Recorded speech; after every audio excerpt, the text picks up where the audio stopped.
हमारे शो पे हमारे पैनलिस्ट ने सर सलीम की बात करें या हम रऊफ साहब की बात करें, उन्होंने कहा कि देखिए जी पीसीबी को चाहिए कि वो कंसिडरेशन लेके आए मोहम्मद रिजवान की। और हमारे शो के बाद हर चैनल पे अब डिस्कशन हो रही है कि पीसीबी को अब कंसिडर करना चाहिए कि मोहम्मद रिजवान को एज ए कैप्टन लेके आए। तो सर यहाँ से बात निकली है और अब ये हर जगह गूंज रही है। बिल्कुल बिल्कुल ये गूंज रही है। देखें मैंने एक दफ़ा कहा था, बाबर को एडवाइस की थी कि तुम्हारी मिन्नतें करेंगे कप्तानी के लिए। बाबर को कहा था। तो मेरे ख्याल में ये बाबर से बेहतर कोई कप्तान नहीं है इनके पास। सो बाबर एंड रिजवान बोथ। देखें जो आपका कंसिस्टेंट प्लेयर हो ना, जो पाकिस्तान टीम के लिए मुसलसल स्कोर कर रहा है, रिजवान नो डाउट रिजवान ने भी बहुत स्कोर किया है और उसकी टीम जीत रही है। तो ये इन दोनों के अलावा आपके पास चॉइस कोई नहीं है ना। आप इन दोनों में से जिसको भी अगर चाहेंगे, रिजवान को इसलिए आप प्रेफरेंस देती हैं, हमने भी उस दिन प्रोग्राम में कहा था, बल्कि रऊफ ने भी कहा, दोनों ने कहा था कि रिजवान बहुत अच्छा परफॉर्म कर रहा है, उसको कंसीडर करना चाहिए। तो मेरे ख्याल में जब भी कभी किसी को कप्तान बनाए ना, तो फिर उसको इस ऐसे नहीं होना चाहिए कि आप एक सीरीज़ के लिए बनाएं या 2 सीरीज़ के लिए बनाएं।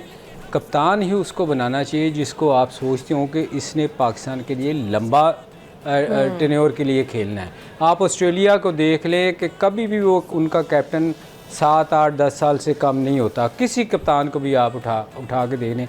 ये सिर्फ एक पाकिस्तान है जिसमें साल में 4 कप्तान चेंज होते हैं। ये हमारे यहाँ ही होता है, बाकी किसी दुनिया के मुल्क में नहीं होता।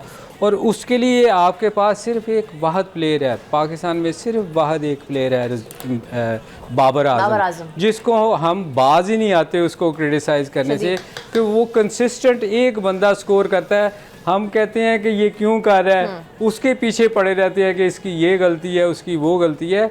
तो मेरा ख्याल है कप्तान पाकिस्तान का वो होना चाहिए जो कंसिस्टेंट, जिसने पाकिस्तान के लिए खेलना है। And that is Babar Azam. जनाब बात हो रही बाबर आजम और मोहम्मद रिजवान के हिसाब से, लेट्स सी कि पीसीबी किसको चूज करती है। Is it going to be Rizwan और इज इट जनाब?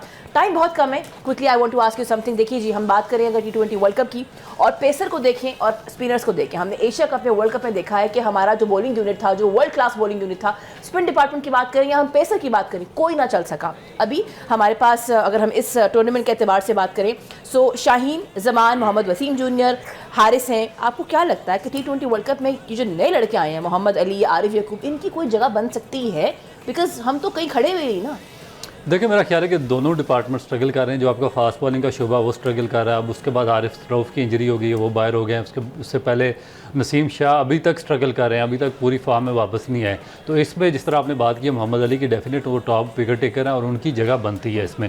उसके बाद जो स्पिन बॉलिंग डिपार्टमेंट है वो पिछले 2 साल से आपका स्ट्रगल कर रहा है, जो कि मोहम्मद नवाज और शादाब खान पे बेस कर रहा है। तो मेरे ख्याल के मुताबिक तो किसी सूरत भी उनको नहीं रखना चाहिए। किसी नए लड़के को, चाहे कोई भी आरिफ हो या कोई भी, उसको ट्राई करना चाहिए।